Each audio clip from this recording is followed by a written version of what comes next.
I would be looking for a quick exit from responsibilities that can be delegated. Now, I've read some books that say as soon as someone else can do it 80% as well as you think you can, then then it's time to hand it off to them. And I have people that do it as well or better than I do, and I still haven't quite completely let go. So I think it's my own deficiency. Hey guys, this is Give Us It Podcast. This is season 6. We're hitting the trails, we are climbing the cliffs, and we're grabbing every bit of adventure before the snow flights. It's about pushing the limits and connecting with inspiring people on and off the trail. So strap in, come along for the ride. This is Give Us It season 6, where the climb and the conversation both commence. Hey guys, we're here at the Momentum Gym, indoor climbing, where the experience is where we get to meet business owners and talk to people. But I've got a good friend, Lance. I think we've known each other almost, I don't know if it's been quite 20 years, but I think I met you 20 years ago. Yeah, that'd be pretty close. Right when you got into the commercial 06, wall side, right? Yeah. Anyway, I just want you to introduce yourself, your business, and then just a quick intro before we actually dive into it. Okay, my name's Lance Henderson. Okay. I grew up in Logan. I now live in Farmington, been there for, my background was in manufacturing and construction. And about 20 years ago, I met a guy named Mogan Smed, and he introduced me to where those two worlds kind of came together, of manufactured construction. Currently own and operate with my wife a small business called Falk Built, and we bring technology of a whole new realm to be able to deliver custom-made construction materials on site. We call it digital component construction, and I'm 6 years into that adventure. That's awesome. And before we get into that too much, I just want to dive into your background. Like growing up, your family in general, what was that like?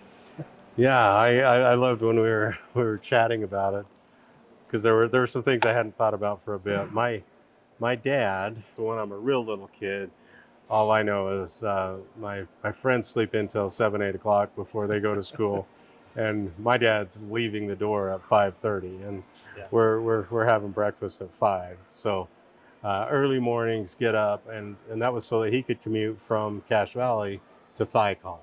My dad was a proposal writer. He was deeply involved with the shuttle projects, and that meant that he was off to different space stations and talking to all these cool people, and somebody'd be on the news and he had a story about that person or whatnot. And I just thought it was really kind of fun for a little kid who's intrigued. I was only one, but I was alive for the moon landing, and there was a buzz about space. There was this new frontier that nobody had ever pursued. So I thought it was really cool too, because you had talked about one of your dad's people would not one, but multiple would send Christmas gifts or something, right? They would be like this cool, maybe $200 or $300 thing of. Yeah, so that was again, from a kid's perspective, what you find interesting about your dad's job. But my dad divided his career 50% at Thiokol, and then the second half was at Utah State University, and he was the director of the Research Foundation.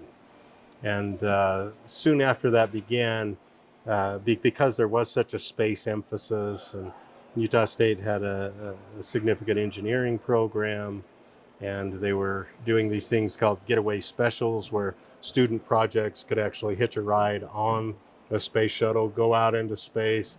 They'd conduct some kind of an experiment, learn something, bring that back. And we had people that retired from Thiokol came and guest lectured at Utah State. And it was just a really cool synergy while Thiokol was in the thick of the solid rocket motor and that space shuttle adventure. And my dad got to kind of play with it at Thiokol and then at Utah State. But when he was at Utah State, and the foundation's since taken on a little different role, but when he was there, they became almost the entrepreneurial arm of a nonprofit. It actually wasn't Utah State University. It was a separate nonprofit organization called the Utah State Research Foundation. But his job was to have some professor in biology or agriculture or engineering that comes up with an idea that develops a marketable product to actually go get manufacturing space and lease some office space and buy some computers and some copy machines and uh, get employees in place, and they'd actually build a business and operate that business until it started to monetize. And then oftentimes that business would sell. Sometimes the inventing professor would leave the university and operate that, or sometimes it would just be some kind of a hybrid that they had an emeritus role in the company. But there were all kinds of different technologies that were developed, and sitting around a kitchen table while my dad talks about surge flow irrigation or pure serums from calf embryos and all these crazy diverse things that were going on in that world. And the the gifts I was telling you about, Workman Nidegger, it used to be Workman Nidegger Jensen, an intellectual property law firm in Salt Lake.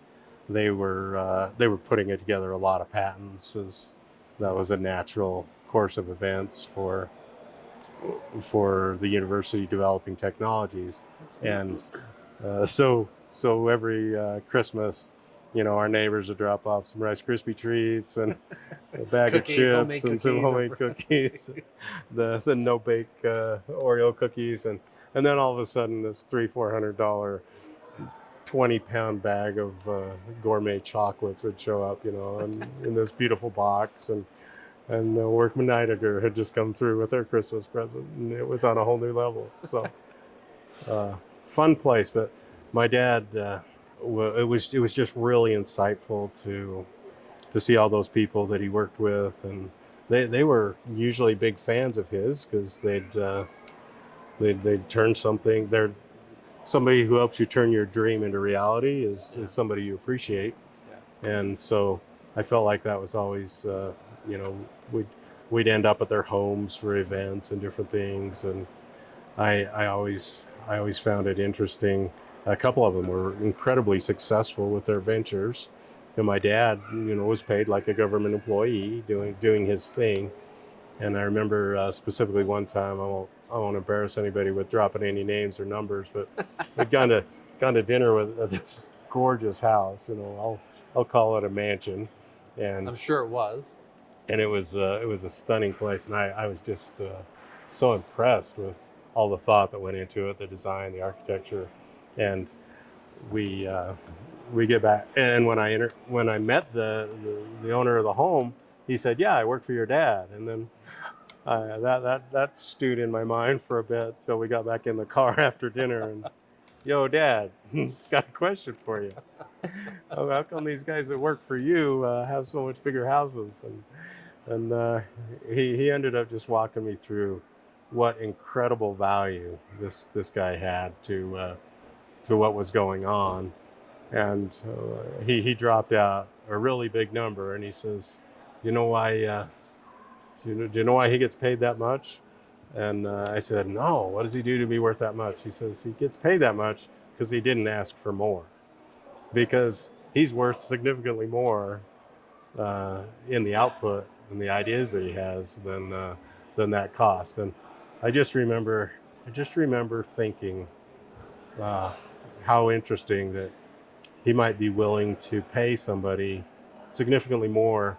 No, that was kind of the gig, but I've always found it easy to see high producers make high income since that experience, and I don't really see too much entitlement, because it's actually one of my goals. One of my little pie in the sky goals is someday, I hope, out of our little company, to write $1 million commission check to a single sales rep in a single year. How amazing would that be, that they were so productive, that they were able to put something like that together. You know, and I won't even limit it to sales rep. What if any of your technicians came up with a concept that made you radically more efficient or something? It'd be a fun thing. And I just thought it was interesting because I knew the number. I also kind of heard the name. I'm not going to say it, but I'm going to say it this way. Add value, bring value, and you worth more, right? Absolutely.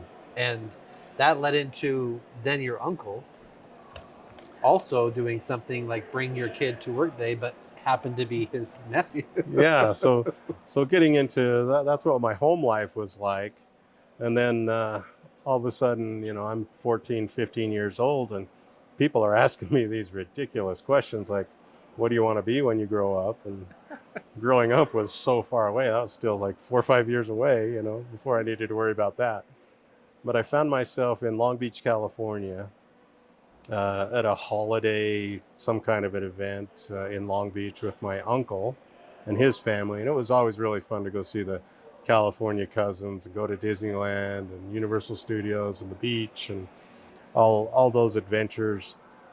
But this year there was a family day at Northrop Grumman. It wasn't actually Northrop Grumman, it was just Northrop back then. That merger hadn't happened. But my uncle was a VP in the composites division, and So Thiokol and Northrop. so Thiokol Northrop. Yeah, I mean, for a little kid to be able to see these two things Yeah. was pretty awesome.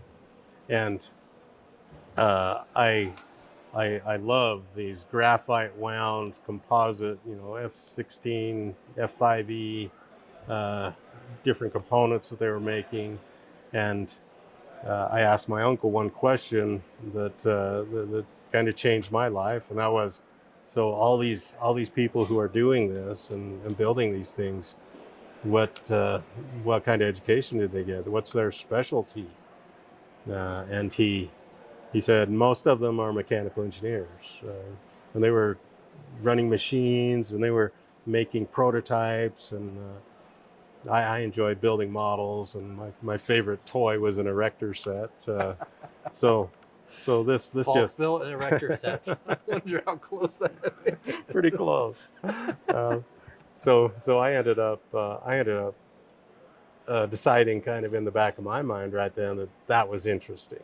I don't know if I decided that was my career choice, but that was interesting. And then later on, as people started asking me, I started cementing into that idea.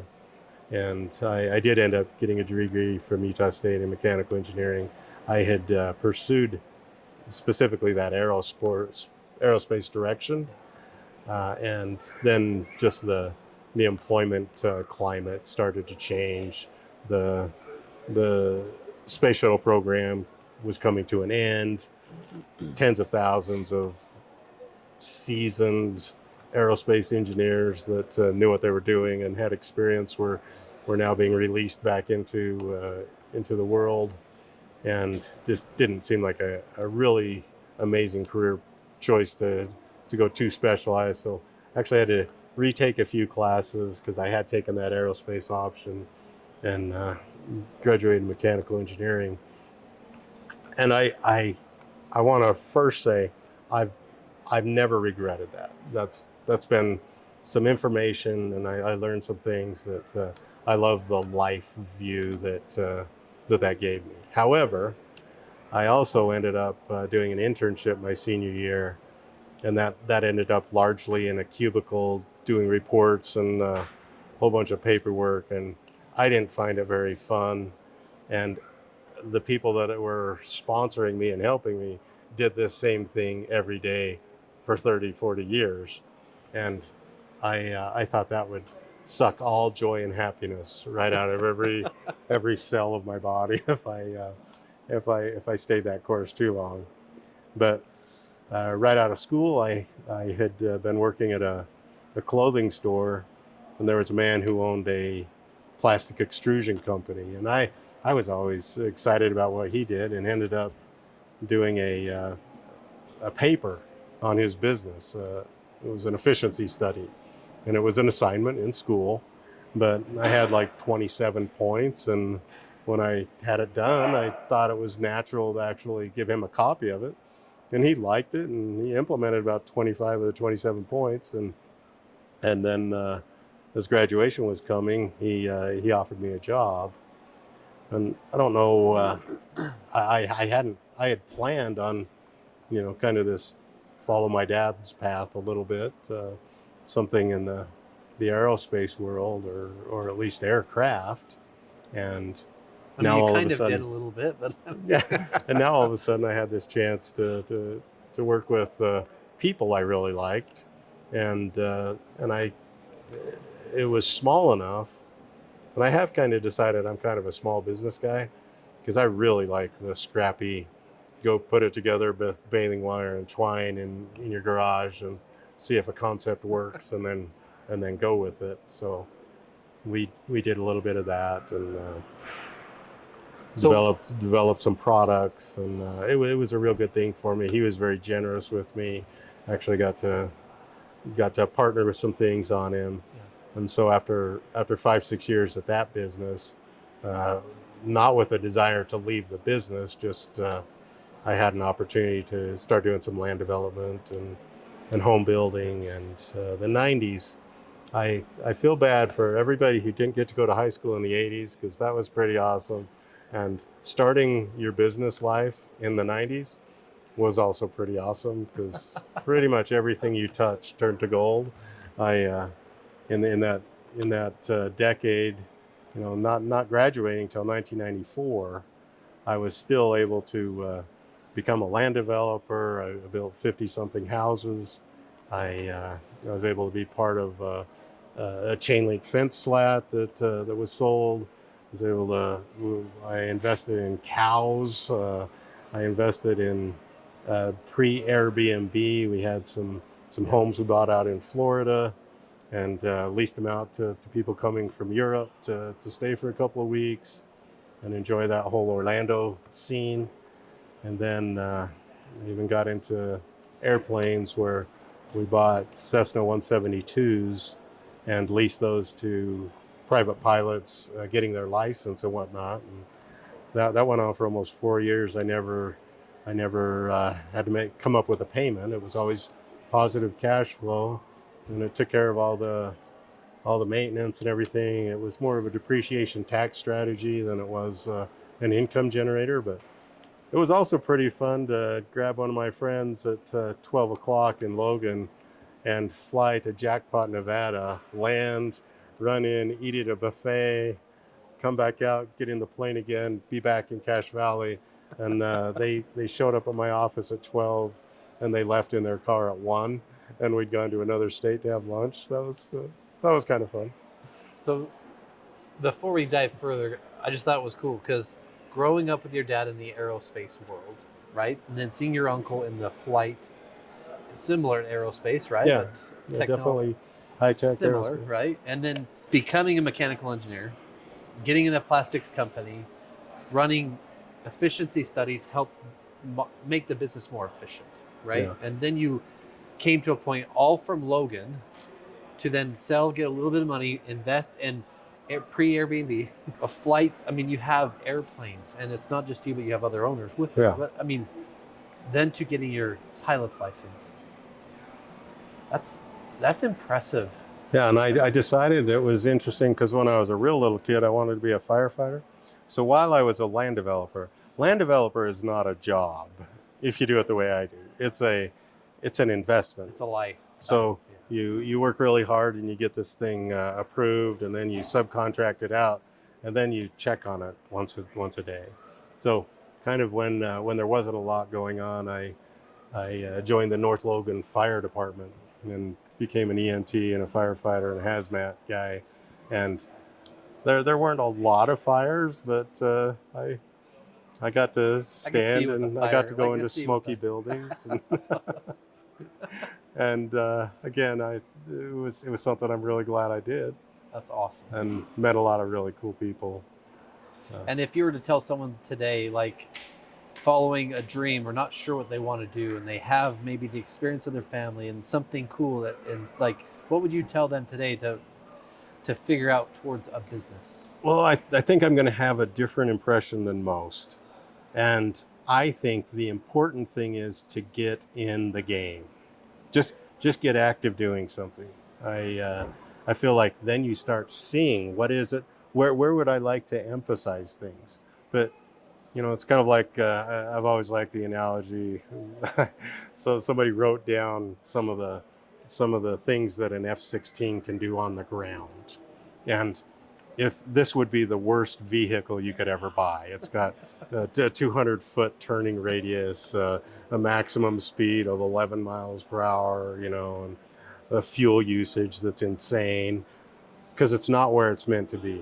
But you get that thing off the ground and all of a sudden you can start seeing, and now all of a sudden you start having freedom. I so some people have thought it's interesting. I'm 58 years old and I've never had a job interview. And the very first job I got was working for a neighbor who saw me mowing our lawn and weeding our gardens and said, "Hey, will you do mine?" Now, I'm probably being a little liberal with the word interview, but that turned into the same person owned a movie theater. So then when I'm 14, I start working at the movie theater. And then from that, a guy who owns a restaurant hires me away from the movie theater, and one by one, and I've, to be fair too, I spent well over half my life self-employed, but as things happen, if you and I were to do something, it'd be a partnership, and you wouldn't have to sit down and interview me because we've known each other for 20 years, and that's just kind of where I've gone, is the places I was interested, with the people I was interested in working with, and I've just flowed that direction. But for me, it's been a hybrid of go where opportunities and strategies. I don't do land development today because the land development environment today isn't what it was when I was doing it. Yeah. So find that thing that's got, it's the right time, it's in demand, you've got a compelling reason, and I've never considered myself an amazing sales guy because I've always had the best thing to sell. So you can go get into that red ocean and fight with everybody and see who truly is the best sales guy, or you can hook yourself up with the people who have got the best products and the best philosophy, and then just align yourself there, and then mediocrity can still succeed. So. And you said something yesterday that I try every time I meet someone to add value within the first 10 days. Yeah, so how you develop a clientele that's a friend base, people you want to run into, and also that is a lifelong symbiotic relationship, comes down to good things flow both directions. Yeah. And I have had the luxury of being involved with so many cool, when you're the construction guy, you still get to be part of conversations and insights that people are looking at when they do their business. So I've got to watch that from big retailers, from tech companies, from people developing, service industry, a lot of variety. Not always a cookie cutter of the same people. Everybody needs office space. So as you interface with all those different people, you learn all these different things, and it's always amazing how many people and you've run into and that you're friends with, that you can either connect people or my wife loves to tell this story while everybody's binge watching Netflix or whatnot. She comes in and I'm kind of excited, and I'm watching a documentary on thorium nuclear reactors, and this is something that I still think we'll hear more about in the future. But I just like to explore stuff. My free time is still, what don't I know anything about? Yeah. learn a little bit about it. So then you meet people, and if 100% of your thought process is what can they do for me, what can I sell them and trade my product for their money, then obviously it works in the world. There's a lot of that going on. But for me to feel like I've actually made a friendship, and I delivered so that I'm proud of what I sold as well. Part of that then comes down to how can I contribute something else. So if I have any ideas, if there's things that I'm seeing, because now I'm kind of the foot soldier on the front end, the CEO of that company, he's just kind of delving in once in a while what's happening with this construction project. I've got to keep operating the company, and I'll tell him what's what I can provide, what I can't provide. Love to tell people my shortcomings so that they can help me overcome them. And maybe I'm not the answer for everything that because when you start trusting somebody, you also try to hurl everything at them. And sometimes saying no is the kindest thing I can do for somebody. I don't know anything about it, never heard of it, don't like it, don't want to do it. What do you think? Should I do it? And to tie off of like what you said, I've really never done it. I've really never had a job interview, right? Yeah. I mean, you had built this, again, next company, traveling the country, kind of the Intermountain West, but the country, I'll say, fixing up and helping apartment buildings or with certain things I mean, you guys would just help take something that's broken, turn it around, fix it so they can start releasing or sell whatever. Yeah. So after building homes and doing land development, I still had crews. So kind of in an effort just to keep everybody busy, it's always looking for where's there a niche, and apartments and the quick little renovation turns, throw in a new kitchen, throw in a new countertop, put in new carpet, painting carpet's a common thing. Yeah. But we got deep into that, and we were traveling, and I just never got giddy excited about it. It was a good business. It's needed, but let's say it's more utilitarian, And the one thing I get to do with Falk Built is be part of some of the most beautiful office spaces in the valley, and places that, when my kids get moderately irritated as we're driving somewhere, because we're going to stop and I'm going to show them this office that we just built, and then we'll go continue on to a bowl or whatever we were going to do. My wife will hear about, oh, there's a Herman Miller, oh, there's a Knoll, or we're watching a show and she's like, I just don't care. I just don't care. Yeah. The quirks that our wives have to deal with. But let's fast forward then to 2006. Okay, so I've got these construction companies. Yeah. It's one cruise within a construction company, and I ended up there's a gentleman named Bogan Smith, and I've actually been affiliated with him for the last 20 years, and remarkable individual. But he had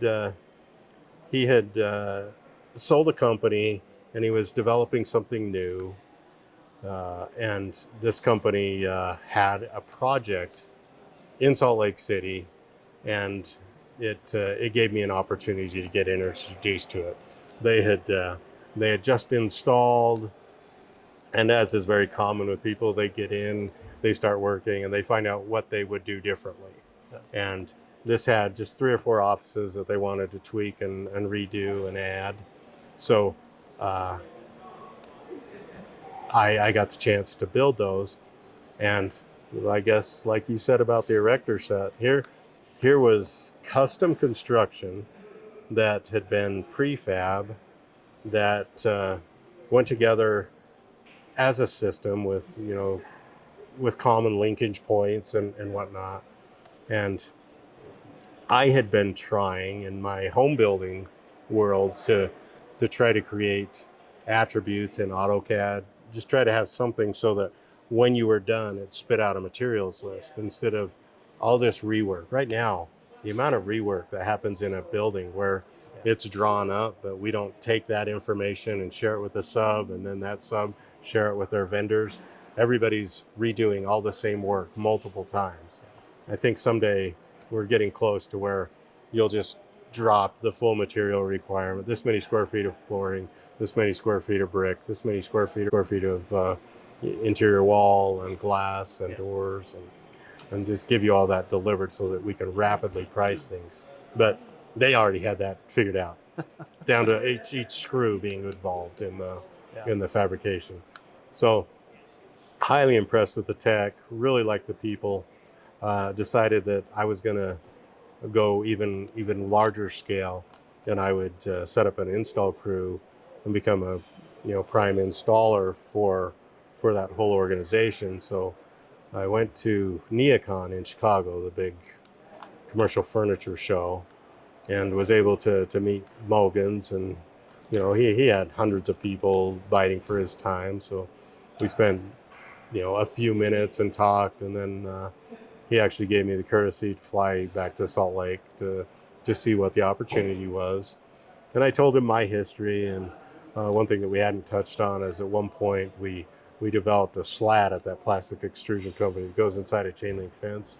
And we jumped in a truck and left for 40 days and came back and had 106 dealers set up and big orders for inventory, and that just kind of exploded that side of the business. So that's where this company was at the time. We need more coverage than we do just necessarily installs on projects. I can find that.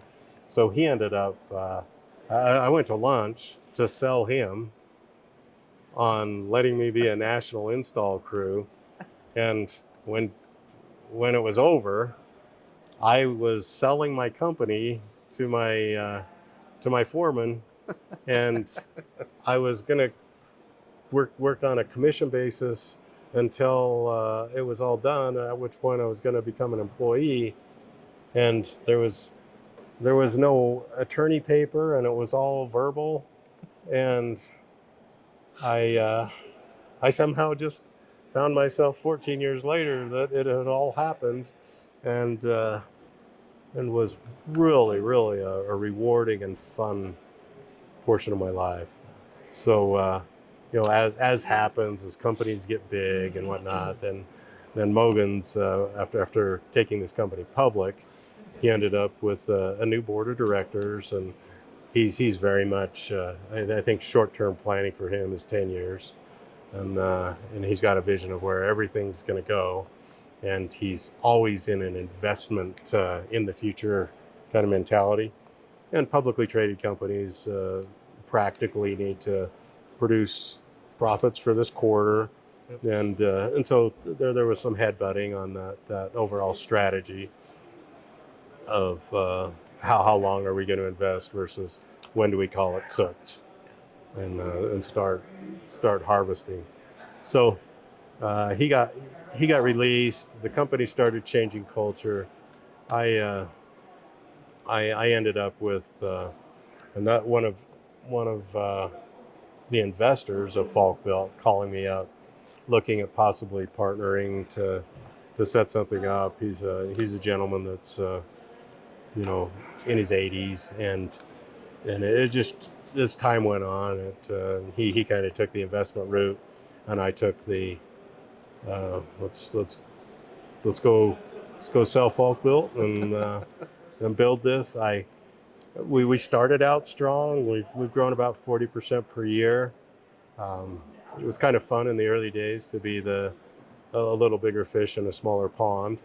Yeah. And then now, since then, pioneering it from zero. Yeah, right? Since then they've had some people show up that have companies with 140 employees that do more monthly than we do annually in some big cities. But we're just going to keep growing, and each year is better than the one before. I've got an exceptional team put together.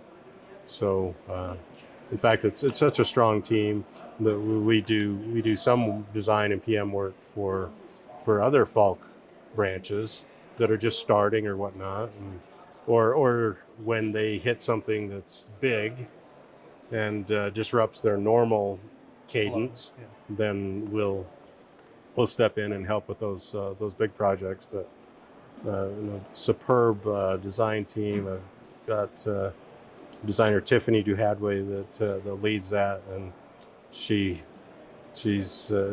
we've got our own little business within a business. Tiffany's amazing, by the way. Yeah, she really is, and her team's amazing too to support her. We've got companies, the Santa Cruz branch.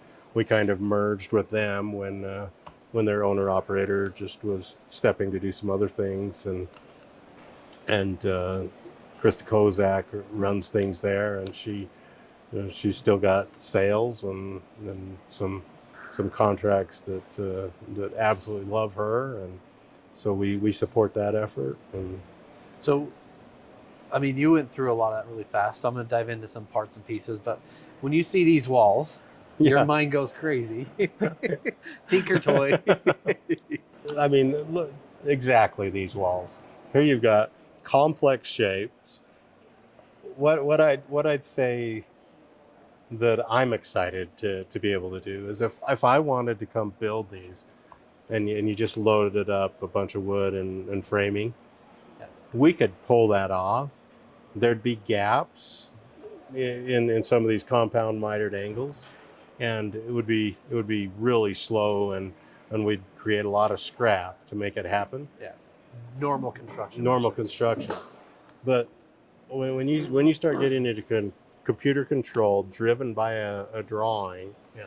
with thousandths of an inch tolerances, stuff like this is just another piece that comes off of the machine ready to install. And when you can get Falk Built so that you do the framing for the solid walls, when you do the glass fronts, when you do the millwork, when you do the pre-embedded electrical, when you have whiteboards that are integrated right into the wall, this stuff shows up and everything fits perfectly. And it's incredibly fast how fast complex goes together. So complicated and innovative and unique is, those are the projects that you remember. We read Atlas Shrugged or something Ayn Rand writes, and we feel like architects go out into the world and they build this pinnacle Frank Lloyd Wright type stuff because they're that good. But the reality is nobody builds anything unless a client wants it. So the 9 times out of 10, somebody wants a rectangular warehouse, and that's what their need is today. And then there's always a budget to be considered, and a material budget and a labor, and the complexity used to mean labor always goes up. Now we deliver complicated stuff that we can put together, and the materials were basically the same amount as if these were straight and nothing special going on. But this level of technology, because an architect drew it, our Echo software at Falk Built allows us to go straight to automated fabrication, so that all these parts and pieces seamlessly fit together. And the biggest challenge we have is the building that's supposed to be these dimensions never is. The floor that's supposed to be level seldom is. Benchmarked in 5-10 places. Yeah, and so we have to try to make precision fit in an imprecise world, and we figured out how to do that too.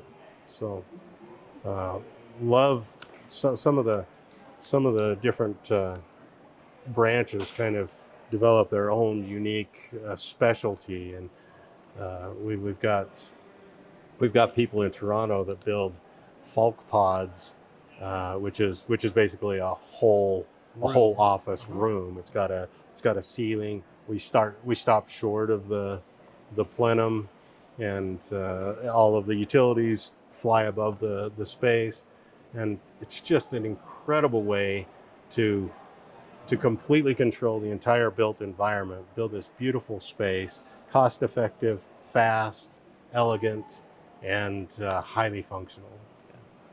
And there's two things that we talked about yesterday that I wanted to bring out. First one was, we're not always going to do it right. It's not always going to be like, more times than not, it doesn't go the way we Sure. But Falk Built has a 2-week. So we've got a 4-week lead time. But I mean, they have, if something doesn't work, you guys, Falk Built, will then try and get something taken care of. Yes. I mean, 80% of the challenges that we run into are overnighted next day.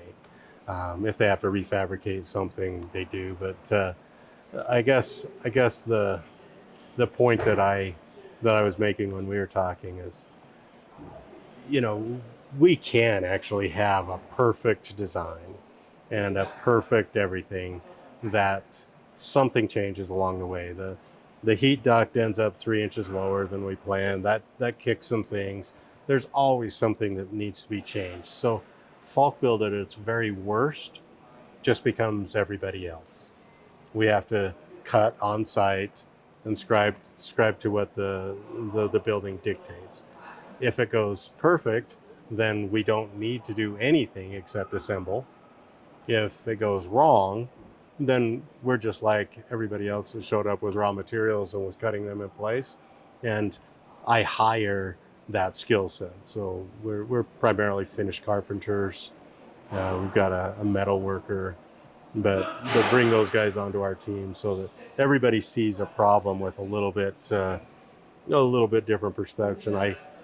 We never talked about this, but I used to have a fiberglass company, and the fiberglass company, we were able to be part of the Luxor Hotel and Casino, and It's all starting to click in here, just so you know. is it? So we ended up selling that company just because after such a great year, I didn't know what I was going to do next year, and we had a group that wanted to buy our large column business. So we spun that off, and my wife was thrilled because I came home not smelling like styrene fiberglass every day. But it's just a fun thing when there's a challenge to have all these diverse backgrounds come together.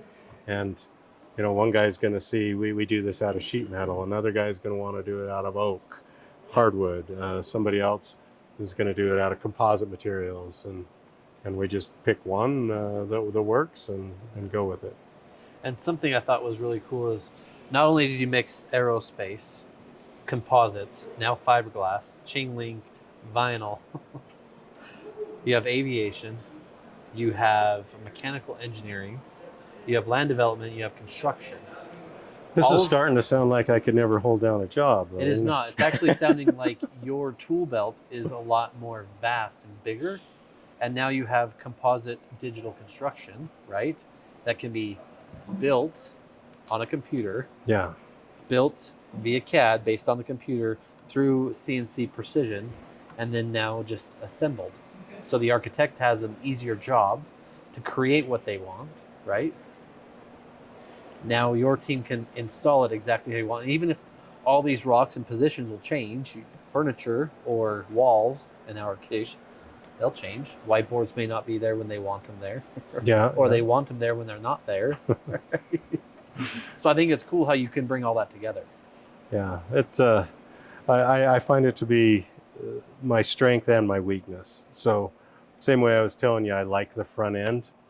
I mean, we were the first branch for Falk Built, and which was the hardest branch, I would say. Well, they already had things figured out, but now they're shipping them to us, and it was always a Q&A. Hey, did it work? Did it work as neat as it did when we were building it in our warehouse? Because they beta test in their environment, Yeah. And now it's a matter of what challenges you have when you get in the real end user environment. And well, every building's the same. Drywall is the same. It's always level. and we had all kinds of feedback, and they listen incredibly well. And now it was fun where every week you had a new idea and you were sharing and collaborating. Now things are pretty well perfected. it's kind of rare that somebody comes up with a new idea that improves on the system. So it was fun in those early days to do that, and that is kind of one of my strengths, is take something that maybe isn't perfect and say, what if we do this, what if we do that, just small little changes, and I enjoyed that. Now it's time to scale, and I think it's a little bit painful to take things within your business that I've been able to wrap my hands around the whole business, and now it's big enough that that if I try to juggle all those balls, I'm dropping some. Yeah. So we start entrusting people on the team to do these different things. Tiffany has completely taken over all of design. I still handle sales. I do the accounting. I do the business operations stuff. We just transitioned a guy from project management into estimating, so that will hopefully turn my client face time up from how much time we were spending actually supporting the time that we go meet new people. So what do you tell a business owner today that's maybe to the point they want to scale, right? Or maybe they just started out. Like, what's one lesson you learned that you would tell someone today to maybe do different?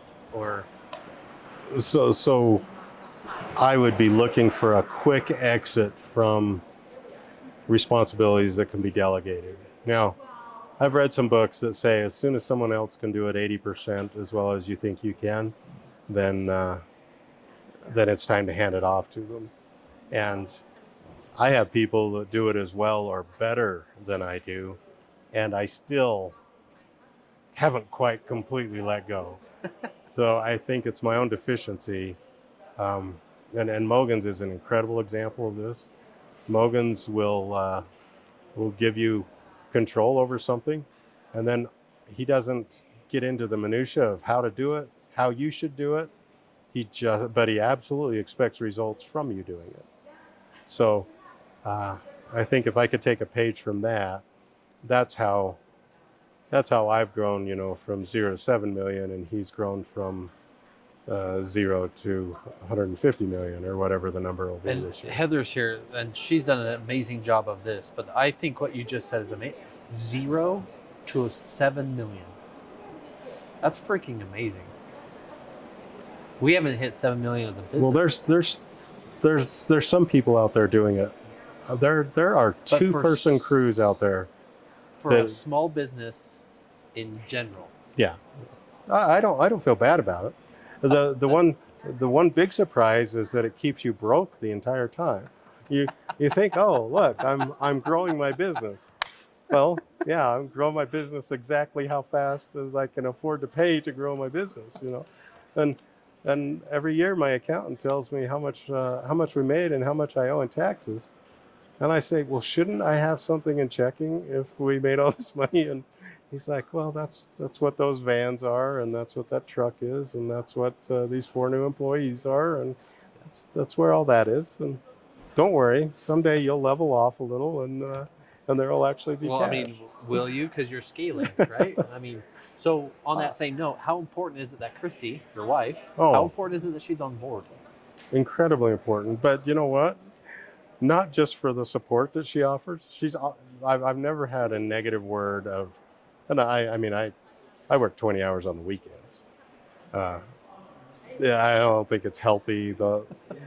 I've got to scale this a little more, but she not only does that, she also has her own income stream. So when I need to go 3 months lean, she can make sure that we're still okay, and then when it comes back, we haven't been concerned about anything the whole time, because there's always that foundation that she lays, and then that allows me to go out and be more of a risk taker. So what does the future look like for Falk Built in general? So my hope is to we have built a great foundation of some some strong clients that are always involved building things, doing things. So each year we've got this foundation that we're able to do things. And now the exciting stuff that you can really do with Falk Built. I mean, I feel like I've been a little old lady driving a Lamborghini. Yeah, you can get to the grocery store and back, but that's not what it was built for. Falk Built was built for full office build outs, for dynamic feature walls, for healthcare. Healthcare is a remarkable industry where we bring so many advantages. This clean construction, rapid construction. In our world, we're the low price of all those. If you think about one vendor that shows up with a whole bunch of sub trades integrated into the situation, healthcare, instead of just here's a drywaller, a framer, a floater, a painter, and a finish carpenter, we got a wall. Now all of a sudden you've got med gases, nurse call buttons, all kinds of different tech. You've got antimicrobial, this, that, and the other. You've got acoustic concerns. You're bringing 20, 30 subcontractors all into one integration. And when that can show up from Falk Built in 4 weeks, and we install it with 4 guys, eight exam rooms a day, then it just is a whole new world of simplicity, and our cost becomes well below anybody else that we would compete with. Not to mention the tax the tax savings, right? Yeah, and there's no shutdown Section of the 179. hotel. There's no, or not, sorry, hotel, The- but even hotels, right? But Yeah, there's really no shutdown of the hospital or these areas of these clinics. yeah. I love talking to CFOs about disruption, Yeah, because of the cost. nobody knows how much disruption costs. Yeah. All they know is it's huge. Yeah. And when you can turn that into something simple, understandable, dependable, and repeatable, Yeah. it's phenomenal. Not just, And that's our real strength. I mean, that goes into the planning side, like you said, because A, there's a cost of just shutting down. B, what is it? Can a business afford to actually shut down? Like, how do you actually operate Yeah. and Yeah. plan? How well does everybody just go home for I mean, 3 employees months will go to home work? Yeah. easy, like, Yeah. no problem. But does business Does work get done? Yeah. Yeah. I mean, I think that I want you to elaborate just quickly on Falk Built more in general, just so people, because you and I know exactly what you're talking about. We've done jobs for us. We've done our conference room, some of our clients. Like, Yeah. I want people to understand what Falk Built actually is. Okay. So Falk Built, there's no Falk Built story if we don't start with software. A gentleman named Barry Loberg has spent his whole career leading edge in On the tech side. what's up and coming in the tech side. So when we go into Revit, which is pretty much the industry standard for three-dimensional drawing, that's how buildings are being built today, an Autodesk product. When we go into Revit draws a beautiful picture, but for most people, that's where it ends. Now it just gets printed onto pages, much like when you were using a T-square and a pencil, and now it's up to some craftsman on the job site to do their interpretation of this drawing, make the small errors that they make all the way along, and build the building as close to the plan as possible. When that plan, instead of going to a sheet for somebody to fabricate it, it goes straight into the cloud, goes through Echo, and turns out to be the G code, the code that drives the variety of machines to make their own specific components, these digital components that make up Falk Built. Then what you drew, you build exactly. Yeah. And it was a custom design, and it was exactly built for that custom design. So you can think whether 3D printing lets you have a vision of what that's kind of like, the three-dimensional virtual space to the three-dimensional real space. That's what Echo is doing for us, and taking this simplicity of all the procurement and the shipping and where everything is in the factory and how it all gets organized, making sure that every one of these pieces makes it on the truck. It's all a digital scanned process, and You know, the labor is trained up really fast because you don't have to teach somebody to operate your specific machine. The machine is being driven by echo, and people are just loading it with the next sheet of MDF or the new piece of steel or whatever the component is, and then that's being done by automation. So tag it all together, QR codes telling you that it's been shipped. We just never have anything missing. We'll damage stuff once in a while, hit it with a forklift, whatever. Or But we will. but it just works. And we show up, we get stuff done, and then when we do something wrong, they know exactly. We take a picture of that QR code, send it, and we don't know what it's called, we don't know how long it was, and yet somehow it shows up perfectly as a custom piece that exactly matches the one that we damaged. So it's all quality, it's all fast, it's all streamlined, and now as we continue to watch fewer and fewer people in the trades, we watch a small crew show up and be able to build an incredible amount of construction per day. And it will just keep getting more and more valuable as all those things are more and more appreciated.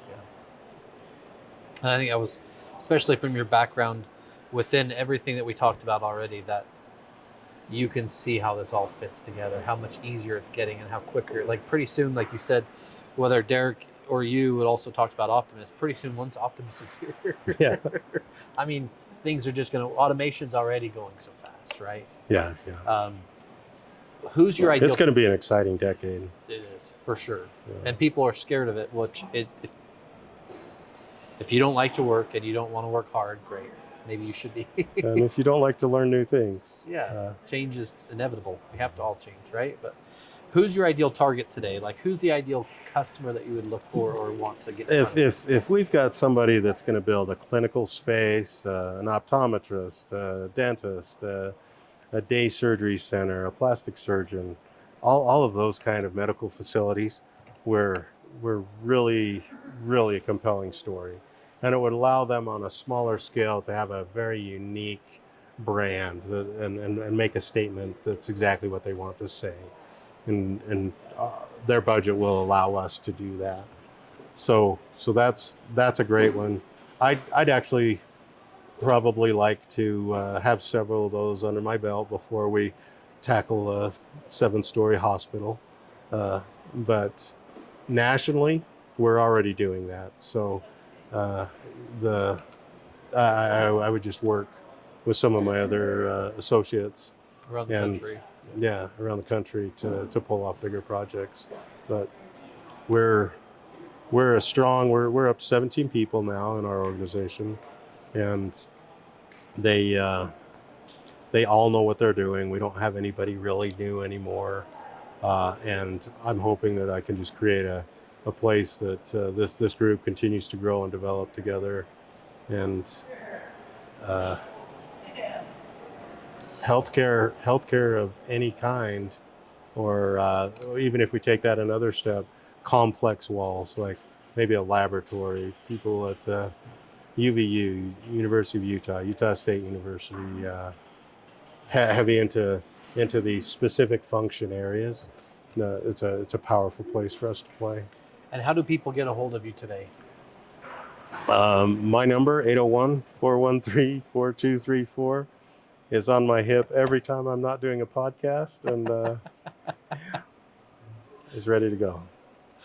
And you know me well, I think, anyway. Yeah. I mean, I think my first interaction with you would have been 06, 07, or 08. Yeah, I think the very first project that I worked with in this world, you had been involved with the original install. And it's been fun to watch what you've built. Well, yeah, what we're trying to build, same thing, right? Yeah. I mean, we see it growing in some ways, and we also understand what that costs.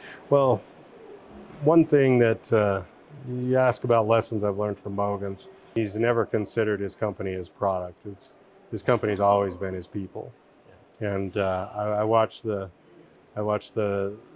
conversations we have, and I think that recognizing the people really are the value that the business has to offer.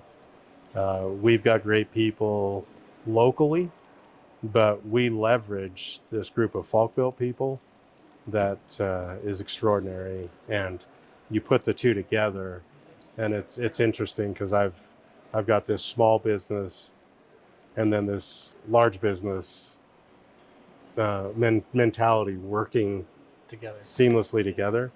So it keeps you from getting too deep in the weeds, and you always have this beautiful vision of the future. And I've achieved at least 5% of the vision that I had of where I would be. So And you say small business. I mean, $7 million is no small feat. So good job. oh yeah, just Right? I mean, compared to some of these guys out there. yeah. And it doesn't mean $7 million profit. Right? Let's just be clear. But what was this experience like for you? I love I love connecting the dots. A lot of times you do something. It's been a long time since I thought what actually was the springboard to do the next thing. And I find it interesting too, because I just had my 58th birthday, and all I'm thinking about is the next springboard. I've got some cousins. My sisters are retired. I've got friends that are talking about it. I've got so little interest in that R word that I want to ride this AI wave for the next decade, and I subscribe to 3 classes that I'm taking to learn how to do it. So. Well, I just want to say thank you from Give Us It Podcast. Thanks for me, and thanks for all the advice and stuff you've given me over the years, too, because I really appreciate it. That's a pleasure. It goes both ways, definitely. Guys, this is Give Us It Podcast. If you're looking for walls, something maybe not quite like this climbing wall, but something for your office or even your tech space, your dental office, or your practice, whatever, this is the guy to talk to for sure. Thanks, guys.